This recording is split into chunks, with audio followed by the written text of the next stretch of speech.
Hello everyone and welcome to my channel. Today I'll be reading a multi-character listener by me. So let's get into it. Xiao. Xiao was unsure of why you were wearing this. Particularly because you were not going out at all. So surely there was no reason to wear such a thing. And even though it was meant to hide your skin, for some reason, it only drew his attention a little bit more. Until he was realizing that he was entirely focused on it, which was getting a little bit embarrassing. And of course he noticed. Xiao, you've been staring at my thighs for a while.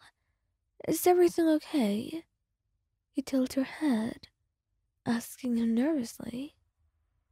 And of course he was not going to let you panic over this, wrapping his arms around you and pulling you close.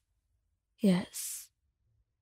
Don't worry yourself. I can't help myself when I see you, he said, then put his hands on your thighs, blushing, and you smiled softly, shaking your head. I don't think I want you to help yourself. I would much rather see you helpless, Xiao. And at that, he blushed brightly, but he still kept on holding you, pulling you even closer to him.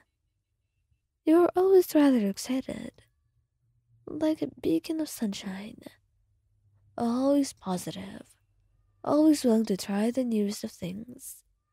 Xiao, on the other hand, he was very hesitant, and that's why you always wanted to try and motivate him.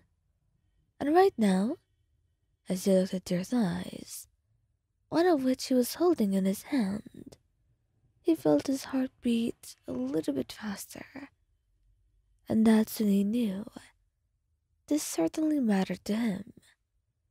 As much as you claimed it didn't matter to you, he also wanted to be able to spoil you like this. And maybe what you're wearing could be totally ordinary, but to him, it was not. And he certainly had to show you that way. Neuvillette. Neuvillette was always very careful with whatever he did with you. He never wanted to do something that would be out of line. But most importantly, he wanted to be clear with you. And especially when he was showing you something more akin to love. He did not want you to doubt his love or his feelings. And so, he hoped you could be very clear with them. After all, they mattered. And he was not a fan of running in circles. He would rather face everything head on.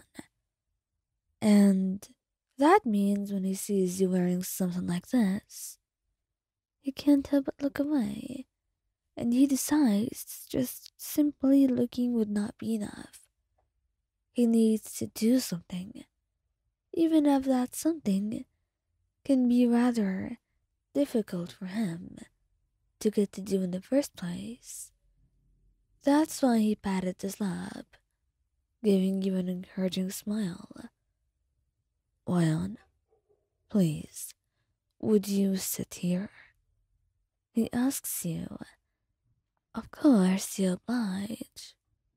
A little bit curious about his wants and what you could possibly want with something like this, especially since he was so random sometimes that you could not possibly try and guess. Neuvillette? I'm curious as to why you want me right now. What is it? What's on your mind? And before he knew it, he had just grabbed one of your thighs and bit into it, blushing brightly, and you were blushing as well, quite surprised. Neuvillette, is this perhaps related to your draconic instincts? I just want to know. You ask him, blushing brightly.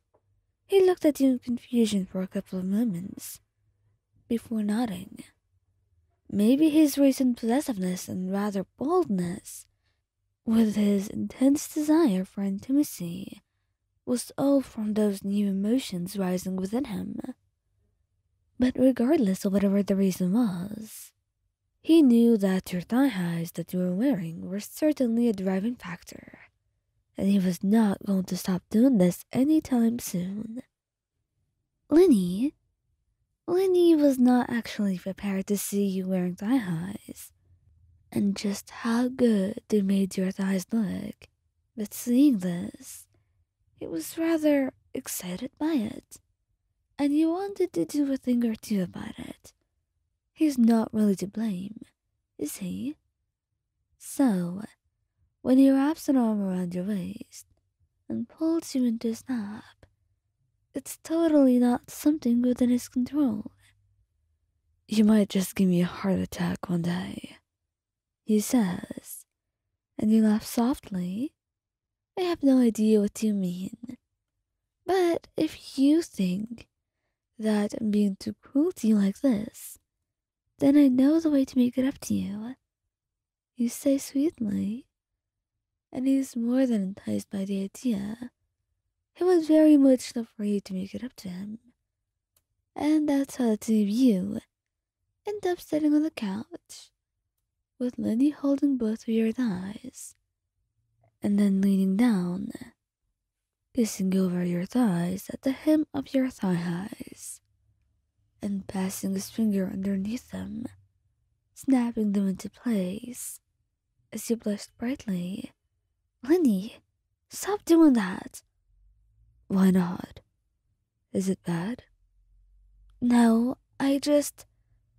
Fine, but stop looking at me like that. You tell him, and it's only because you're a blushing mess, and you just can't handle the way he's looking at you. Meanwhile, Lyney finds your reaction very entertaining, and that's why he wants to do more. And that's also how he finds courage within himself to lean down once more and bite into your thighs, all while looking at your eyes mischievously, all as you whimpered, trying to muffle yourself with your hands. Well, I think that looks a lot better, and they go very well with your thigh highs. Aren't I right, Ryan? Lyney, you better stop teasing me this instant. You tell him, but he can't help but laugh. He thinks you're adorable. He also thinks he's not stopping anytime soon. So